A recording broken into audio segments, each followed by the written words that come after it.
जय हिंद दोस्तों। आज की बात न्यूज पर एक बार फिर से स्वागत है। DAV number 1 Gandhinagar. तो पुराने छात्र कितने अनुभवी थे आज उनके लिए ये सम्मान समारोह क्या संदेश देंगे। सर, सबसे पहले आज की बात पर आपका बहुत बहुत स्वागत है।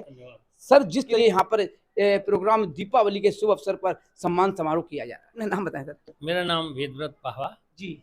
मैं यहाँ पर 1958 में आया था जी। और 1996 में रिटायर हुआ था जी।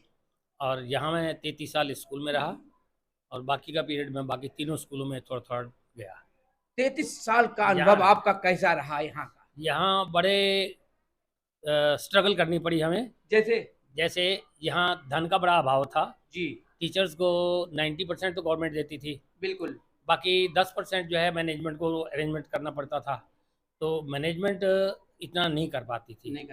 तो उस वजह से जो है टीचर्स को ही कहा जाता था कि आप अपने स्टूडेंट्स के घरों में जाइए। एक निश्चित 15 दिन दिए जाते थे जी।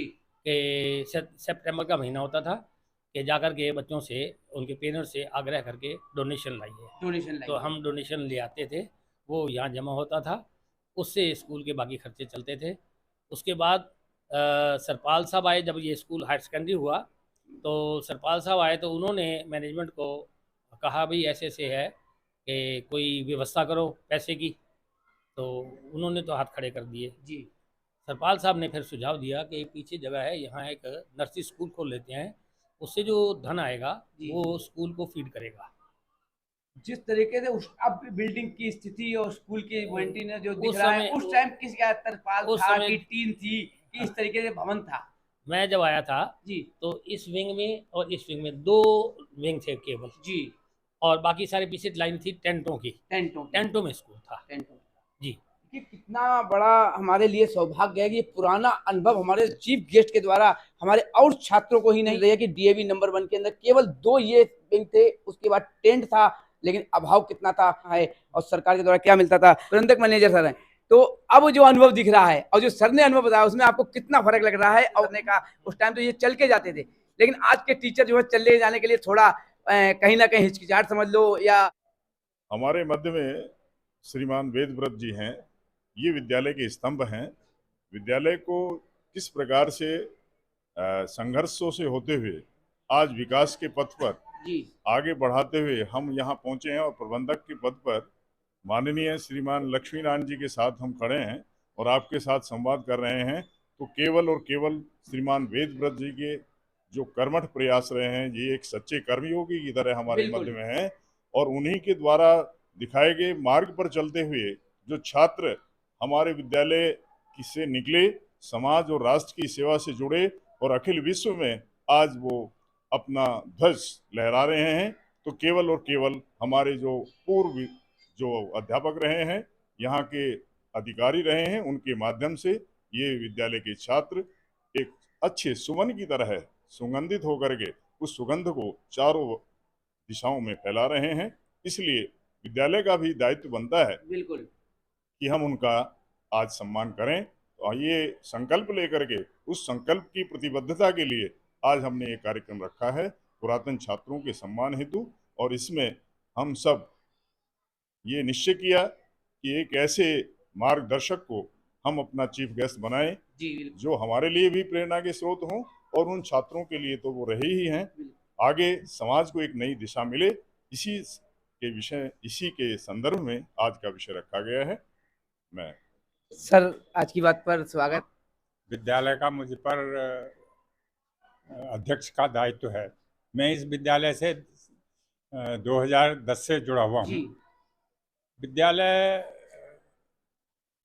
धन के अभाव में, चूंकि हिंदू शिक्षा समिति पर ये जो दान स्वरूप हमको मिलता है उसी के आधार पर हम स्कूल को चलाते हैं। ये गवर्नमेंट एडेड स्कूल है। विद्यालय को हमें सरकार से 95% सहायता मिलती है, लेकिन फिर भी विद्यालय के और खर्च चलाने के लिए हमको धन की आवश्यकता होती है और वो हम समाज से इकट्ठा करके विद्यालय को चलाते हैं। जो डोनेशन के नाम पर कई स्कूलों में दिया जाता है तो वो कहते हैं कि जरूरत पड़ती चाहे वो आर्गीता हो या और भी हो, लेकिन सवाल उठता है ये डोनेशन हर कोई नहीं दे सकता है। गरीब व्यक्ति हैं, ऐसे गरीब हैं कि घर चलाना मुश्किल है, बच्चे को पढ़ाना भी है। नहीं, वो समाज में ऐसे बहुत बहुत से धनवान व्यक्ति हैं जो स्वयं ही अपने को विद्यालय की सहायता करने के लिए प्रस्तुत करते हैं। इसके अलावा हमारी समिति के सदस्य हैं, वो भी विद्यालय के लिए धन की आवश्यकता को अनुसार पूर्ति करते हैं। इसके अलावा हमारे बीच में वेदव्रत जी, जो बहुत ही वरिष्ठ हमारे अध्यापक रहे हैं और सन 1996 में यहाँ से सेवानिवृत्त हुए हैं, उनका यहाँ पर विद्यालय की जो हमको इतिहास के बारे में जानकारी मिली, हमको बड़ा आनंद हुआ। और इनके विद्यालय का जो हमको विगत यहाँ के भवन के बारे में, यहाँ के जो जिस कठिनाइयों में ने विद्यालय को खड़ा किया, उससे हमें बड़ा ही उत्साह मिलता है और हम इनसे और अधिक जानकारी प्राप्त करेंगे। साथ ही जो हमारे पुरातन छात्र आ रहे हैं, वो हमारे लिए बहुत ही सौभाग्य की विषय है कि हमारे बहुत ही वरिष्ठ छात्र आएंगे, तो जैसे घर में बच्चे लौट करके जब मिलते हैं तो बड़ा हर्ष होता है, उसी तरह से हम लोगों को हर्ष का विषय है। और हम सभी आनंदित हैं विद्यालय में उन बच्चों का अभिनंदन करने के लिए। धन्यवाद। देखिए कि सर ने अभी कितनी बड़ी बात कही, हमें एक इतिहास पता लगा सर के द्वारा, लेकिन हमारा यही प्रयास रहता है कि पुराना या नया हर किसी को अनुभव मालूम पड़ना चाहिए। क्या कहेंगे? ये जो हमारे बुजुर्गों ने हमसे पहले जिन्होंने मेहनत करके इस विद्यालय को खड़ा किया है, अब आज के समय में इस तरह का है कि हम उसको कैसे आगे लेकर के जाएं। बिल्कुल, क्योंकि समाज का काम है, समाज में हमें बच्चों को निर्माण करना है। और इन सारी चीज़ों को ध्यान में रख कर के आज का जो कार्यक्रम हमने आयोजित किया है, इसमें पुरातन छात्र जो विद्यालय के छात्र हैं, जो यहाँ से पढ़ करके गए हैं, वो विद्यालय में आएंगे, उनके साथ हम अपनी वार्तालाप करेंगे और वो किस तरह से विद्यालय के लिए उपयोगी हो सकते हैं, किस किस तरह से वो सहयोग कर सकते हैं, वो सब बातें आज होने वाली हैं। और इससे ज़्यादा क्या है कि जैसे हमारे किसी भी तरह की अगर कोई परिस्थिति आती है, तो ये पुराने जो छात्र हैं वो हमारे लिए वो एक ढाल की तरह से काम करते हैं। बिल्कुल। कुछ लोग ऐसे होते हैं कि विद्यालय को चलाने के लिए सहयोग की मदद की जरूरत होती है, ठीक है, कुछ लोग उसको नेगेटिव तरह से उसका इस्तेमाल करते हैं। तो जो हमारे पुरातन छात्र हैं या विद्यालय से जुड़े हुए जो लोग हैं, वो हमारे साथ में खड़े होते हैं और उनको समझाते हैं और इस तरह से वो हमारी किसी भी समस्या को नहीं आने देते। तो आज का कार्यक्रम है, हम उनको सम्मान देंगे और उनके साथ हम विद्यालय को जोड़ेंगे कि किस तरह से उनका उपयोग कर सकते हैं, जिस तरह से कि हमारे विद्यालय चलाने में उनकी मदद हो सकती है। अभी हमने एक बात सर से कही थी, हमारे सीनियर सर खड़े हैं, कि जो डोनेशन को लेकर बहुत गरीब बच्चा है, आज ऐसे भी परिवार हैं सर, जो मैं सामने देखता हूं कि घर में एक टाइम रोटी हो जाए तो बहुत बड़ी बात है, उनके बच्चे भी पढ़ रहे हैं, मजबूरी भी है, और डोनेशन के लिए चाहे वो आर्य गीता हो या कोई दिया जाता है भाई स्कूल में आपको इतना देना है, तब हर साल फीस होती है, हर साल के लिए उसके ऊपर आप क्या? हाँ बिल्कुल, देखिए कुछ समाज में सब तरह के लोग रहते हैं, ठीक है, कुछ बच्चे ऐसे हैं जो वास्तव में बहुत ही नीडी होते हैं। इस तरह के बच्चों के लिए हमारी प्रबंधक समिति, हमारे मैनेजर साहब, अध्यक्ष महोदय, वो भी मदद करते हैं और कुछ अध्यापक साथी भी उनकी मदद करते हैं। तो ऐसा जरूरी नहीं है कि उस बच्चे को उनसे नहीं लिया जाता कुछ भी, केवल जाकर के उनको आशीर्वाद देके उनके घरों में जाते हैं, उनके पेरेंट्स की हालत देख करके बिना डोनेशन लिए वापस आ जाते थे हम। जी, ये आपका जमाना था ना? जी, मैं आज के युग की बात कर रहा हूँ, क्योंकि मैंने आर्य गीता के अंदर आज भी बच्चों से डोनेशन लिया जाता है। जी बिल्कुल, नए आज भी मेरे पास रिकॉर्डिंग भी है, आर्य गीता के अंदर बिना डोनेशन के अगर 6ठी से 7वीं में पहुंचा हर वर्ष, तो ये चीज एक गरीब बच्चों के लिए बड़ा ये हमारे वक्त में भी हो गया था कि जब बच्चा दाखिल होने आता है तो उनके पेरेंट्स से डोनेशन लेते थे, कुछ डोनेशन दीजिए, जितनी उनकी ताकत होती थी वो दे जाते थे। जी बिल्कुल, डोनेशन लेते थे। वो चीज अलग हो गई कि जैसे कि अब 6ठी में गया वो 15,000 चाहिए ही चाहिए, वो कहते चलो कहीं जुगाड़ करे 2, 4, 5,000 कर दो। नहीं, ऐसा हमारे वक्त में नहीं था, ऐसा अनिवार्य नहीं है, हमारे वक्त में ऐसा बिल्कुल भी नहीं था। जी सर, बिल्कुल नहीं है, बिल्कुल भी नहीं था। हिंदू शिक्षा समिति में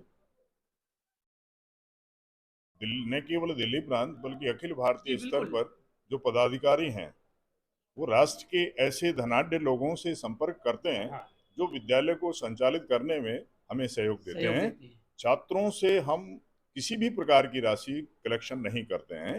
विद्यालय को संचालित करने में राष्ट्र के वे जो धनाढ्य व्यक्ति हैं, वो स्वेच्छा से जो समिति को दान देते हैं, उसी दान से ये विद्यालय चल रहा है। सर क्या कहेंगे, जो मैंने अभी कहा है, सर ने कहा नहीं, ये क्योंकि हमने कई बार आर्य गीता के अंदर हमारे चेयरमैन मैनेजर हैं, उनसे भी संपर्क करा तो उन्होंने कह दिया ऐसा नहीं है, और उसके बावजूद बाद में भी लोगों को स्कूल में एडमिशन, कभी विधायक को भी संपर्क करना पड़ता, कभी किसी को करना पड़ता, और किसी अगर राजनीतिक के लोगों से सहयोग कर दिया तो उन्होंने 1000-2000 कम करा दिए। इस पर गरीब व्यक्ति की स्थिति क्या होगी? से पूछा कि गरीब बच्चे की मदद हम हर तरह से करते हैं, चाहे टीचर्स मिला करके करें, चाहे उनकी किताब कॉपी जो जरूरत है हम उसको पैसे के अभाव में उसकी पढ़ाई को नहीं रोकते। जी बिल्कुल, इस तरह की बात नहीं कि क्योंकि पढ़ना सबका एक अधिकार है और पैसे ना होने के कारण कोई ऐसा बच्चा हमारे नज़र में नहीं है कि जो कि पढ़ाई पैसे के कारण उसकी पढ़ाई का कोई नुकसान हो रहा हो।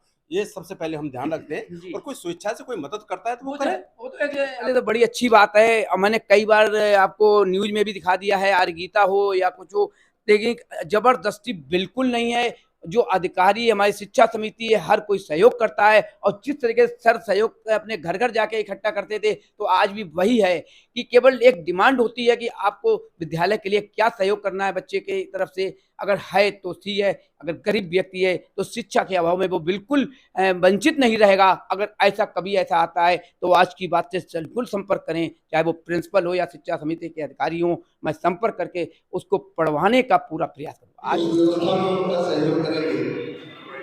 कपिल जी जहाँ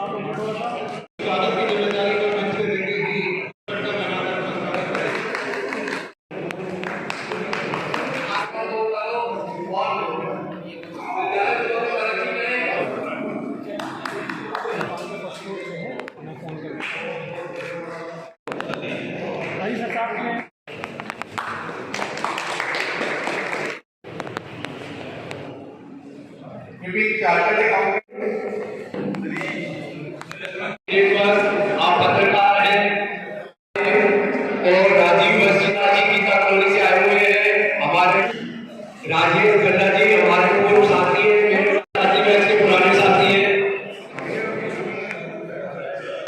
पुराने साथी श्रीमान परवेज जी के भाई अशोक सिंह आनंद मोहन के साथ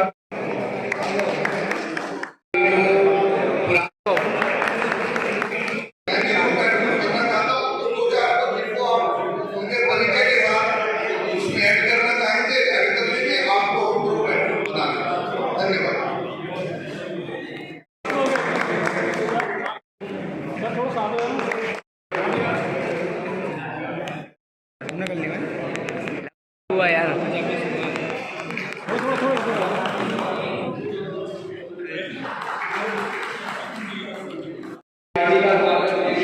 जलपान करेंगे।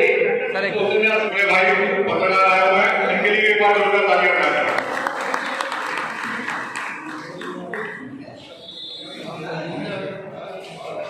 कभी अगर मेरे साथ के साथी होंगे तो हमें पता होगा कि इस